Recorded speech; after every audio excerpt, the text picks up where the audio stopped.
You're making the rounds. You're the hopscotch into state to state, huh? You playing hopscotch, huh? But with states. Why are you here? No way I'm going to give you a bond. I don't even know what this is. I'm done playing hopscotch. I'm not giving them either bonds. Sorry, guys. You got too much damage. Oh, I'm sorry. Am I hurting your feelings that you're going to have to stay in jail a couple weeks?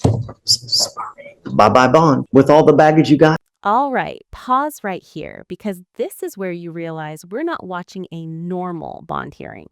This is a multi-state legal mess with charges hopping borders faster than these guys do.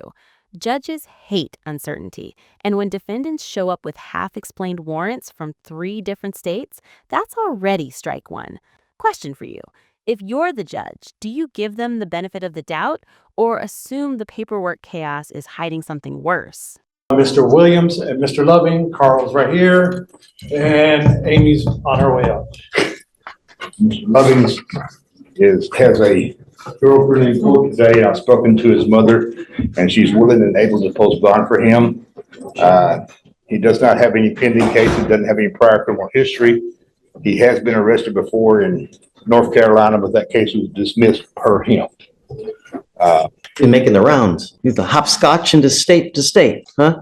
You playing hopscotch, huh? But with states. They were detained in Virginia and given a traffic citation, but there was nothing observed or found in their car. Now, Mr. Williams is on probation in Chambers County, Anahuac, for possession of stolen firearm, which makes me think that maybe that firearm that he put on probation for in Chambers County may have been what they were arrested for, had the warrants for in Virginia, because they were both there.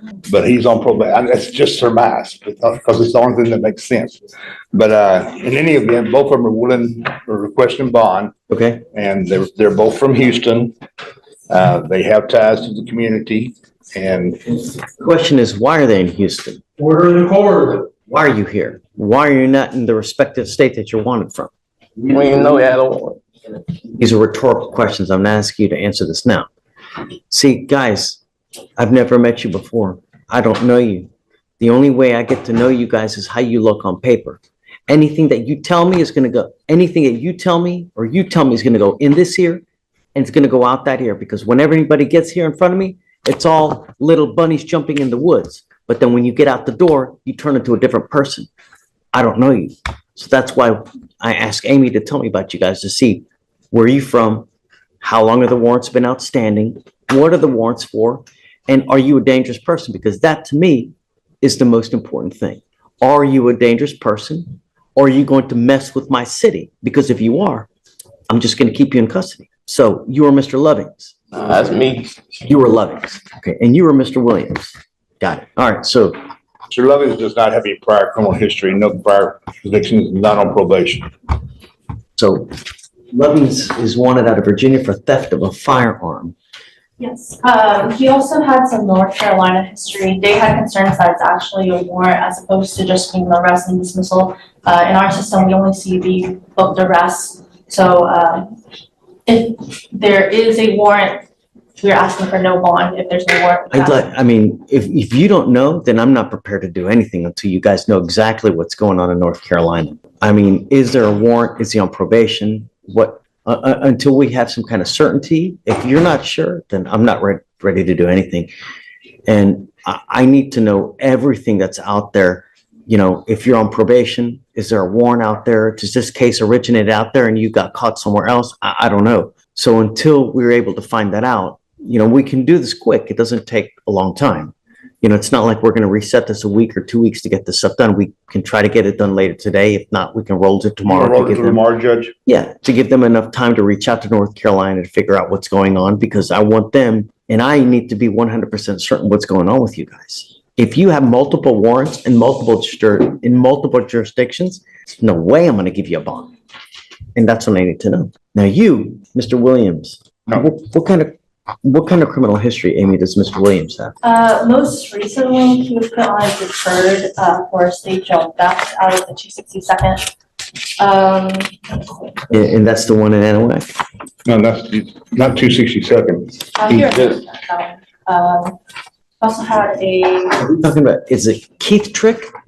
Keith Trick Williams. Keith Trick Williams. He's on probation in Chambers County. And Harris County. And I don't show any, I mean, The charges are wrong.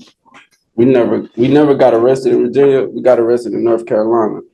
We never got caught with a gun in Virginia, so I don't even know what this is, honestly. so you're telling me these charges originate from North Carolina? But we bonded out in North Carolina. And the case got dismissed. The warrant in Virginia, we never even got arrested in Virginia, went to jail in Virginia.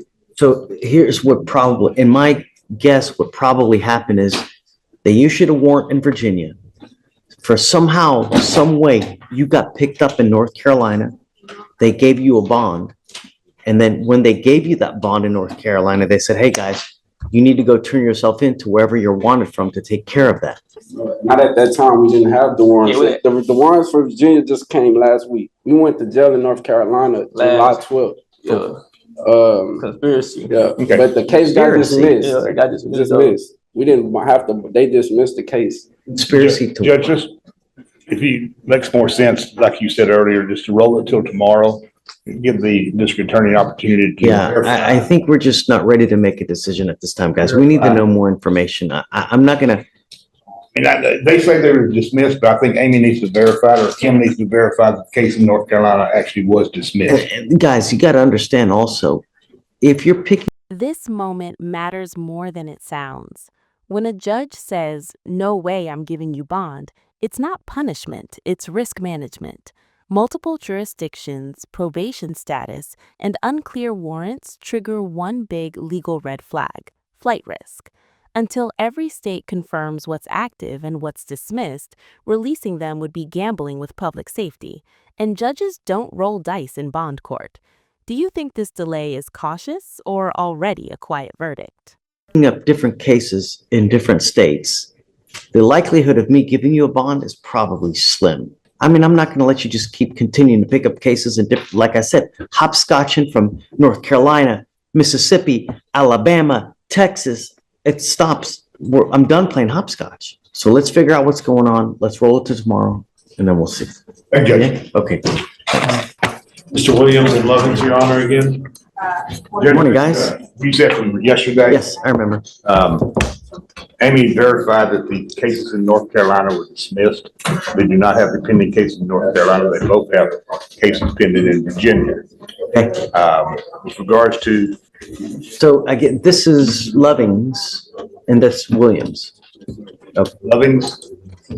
No, Lovings, Lovings. Williams. is right here, and that's Right. Williams. Okay, so one of you guys, is it Mr. Williams, also has another case or something in Montgomery or? He has two cases he's on probation for, one in Harris County since 2022 and one in Chambers County since 2022. He has no violations, no failures to report, and it's in good standing from what he's telling me. He does not have warrants on those cases. Regarding the deferred that he's on here for that state jail in the 262nd, I did actually just notify the 262nd that's about the warrant in Virginia that was issued after his deferred here. So they are co-defendants out of Henrico County, Virginia. What happened? So it was a ATM. Do you remember last month we had another? Is an ATM theft? It was that they robbed a guy who was repairing an ATM. Ah, Do you remember Jamal Robinson Ramirez? No, he was a fugitive we had last month. He also had North Carolina charge, and then he was also one out of Virginia who was released. Oh, that one. Yeah, okay, Yeah. I remember him. Yeah. Also a co-defendant. He's co-defendant. Oh, that's the other co-defendant. Yeah, that's a Oh. third. Yeah. Okay, So so essentially what they're doing is they're robbing an ATM to try to get the money. That's what is alleged, yes. Right. Lovings does have a second warrant for intentional damage. Did you look at April? Same place? He has two warrants from Virginia. And then he's on probation in multiple places? No, Williams is on- probation. I'm not giving them either bonds. Sorry, guys. You got too much damage. Loving's, the state's agreed to a $7,500 bond on him. Oh, really? Did willing to do 7,500. And his mother and girlfriend are in court and they were willing to post bond for him and he'll go up there and take care of the matter. Who's mom? Come up, mom. I spoke with her yesterday on the phone. Thank you so much for coming. Over here, please. I appreciate you coming and being here for your son because I think it's important. Do you know why he's wanted from North Carolina? I knew about North Carolina. Okay, but do you know why? Not wanted in North Carolina, Judge. Or Virginia, I'm sorry, Virginia. I'm sorry. No, I knew about that, reading about it. And so, Allegedly robbing an ATM, person trying to repair an ATM. My main concern is public safety. That's all I care about with these cases, that and the fact that they go back. I usually don't set bonds on individuals who I think are a danger to our county or a danger to anyone else, because if they get out and they do something that they shouldn't, I don't want that kind of blood on my hands. You know, I have enough trouble sleeping at night as it is. And to have something bad happen, I don't want it to happen. It looks like he also has a second case, Amy, and the other one was what? Intentional damage value over 1,000, involving that same. It's the same incident, Judge. The problem is that now he's got to make 2 bonds on 2 different cases, right? Same county, so. Same county, same offense. Does he have any other criminal history anywhere else? No, just that disposed case from North Carolina. Okay. The state is asking for a $7,500 bond. You need to understand that because he is a fugitive from justice, he is an inherent flight risk. This isn't the type of thing where you can just pay 10% and then they're going to let him out. You will have to probably pay a substantial portion of that $7,500 if I set the bond. The other thing you need to understand is that me, as a judge here, I only do it one time. So we give them, if we set the bond, I give them 2 weeks from the date of their release to go turn themselves in. If they do that, then this fugitive case against them gets dismissed. If they fail to do that, I will revoke the bond, set it at 0, and then you guys lose all that money. The alternative is that he waives extradition, and then we give Virginia 2 weeks to come get him. If they don't come get him, Harris County releases him. That doesn't take care of the warrant. Right, it doesn't get. So essentially, you're paying $7,500 for him to get out of jail 2 weeks early. My question to you is this: would that money be better put in hiring a lawyer in Virginia versus getting him out 2 weeks? That is a big question that you need to answer for yourselves. Because, oh, I'm sorry, am I hurting your feelings that you're going to have to stay in jail a couple weeks? I'm so sorry. Your Honor, they wouldn't have to pay $7,500 full amount for the bond in order for him to get out. I've already talked to him yesterday and today at length, and he's willing to fly up there as soon as he gets He can't out. fly up there. He's got a warrant. You get on a plane, he's going to get arrested. They only check you on customs if you're going out of the country. They don't check It's a manifesto. big chance you take. And if he gets arrested, bye-bye bond. Mom, I'll leave it on to you. If you want me to set the bond, I will set it for you. But it's a risk because I don't know how he acts with you. Also, would the money be better put hiring a good lawyer in Virginia? You tell me what you want to do. Mr. Williams, with all the baggage you got, I'm not setting you a bond. Mr. Lovings, do not talk to her. You only address the judge.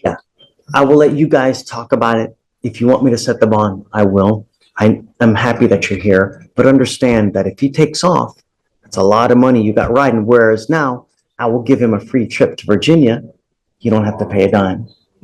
And that money could be used to hire a lawyer because there's probably some pretty serious charges up there, you know? So you tell me what you want to do. Tell Carl he's an extension to me and then we can go. Thank you so much for coming. This is the emotional gut punch of the hearing. The judge isn't just talking money. He's forcing the family to choose between short-term freedom and long-term survival, post bond now and risk losing everything, or stay locked up and fight it the right way. That's the reality most people never see. So here's the real question. Was this judge being brutally honest or brutally harsh? Drop your take in the comments because this one isn't black and white.